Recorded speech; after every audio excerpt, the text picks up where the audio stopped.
सबसे पहले आपको बताएं कि सूबाई वजीर मुज्तबा शुजाउर रहमान का ये कहना है कि मुज़ाकराती कमेटी का आज तीसरा इजलास नतीजा खेज रहा। अपोजिशन के साथ हमारा इत्तेफाक राय हुआ है, इसी से मुतालिक मजीद मालूमात हासिल करेंगे। नुमाइंदा दुनिया न्यूज़ हमजा खुर्शीद ने हमें ज्वाइन किया। जी हमजा, क्या मामला तय पाए इस इजलास में, क्या डिटेल्स फ्राहम की गई?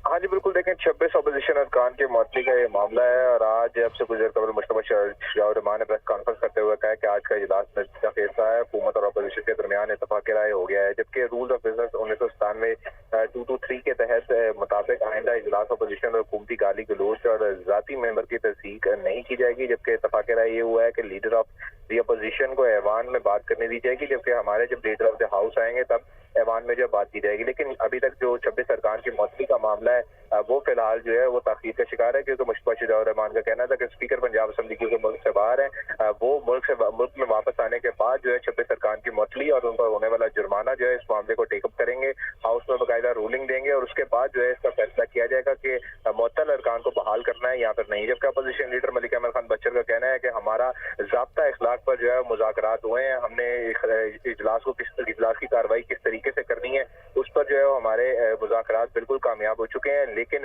अगर हमारे 26 अरकान को बहाल ना किया गया तो हम कल की असेंबली जो है वो बाहर लगाएंगे और जब तक हमारे अरकान को बहाल नहीं किया जाएगा तब तक हम अपनी असेंबली जो है वो असेंबली के बाहर लगाएंगे और असेंबली में दाखिल नहीं होंगे। जबकि मुज्तबा शुजाउर रहमान का कहना था कि 26 अरकान जो कि मुअत्तल हुए हैं उनका मौक़िफ़ सिर्फ और सिर्फ स्पीकर पंजाब असेंबली के पास है और उसका सही। तो इस मामले को रिजॉल्व करने के लिए मुज़ाकरात चल रहे हैं। हमजा खुर्शीद, आपने डिटेल्स दी, बहुत शुक्रिया।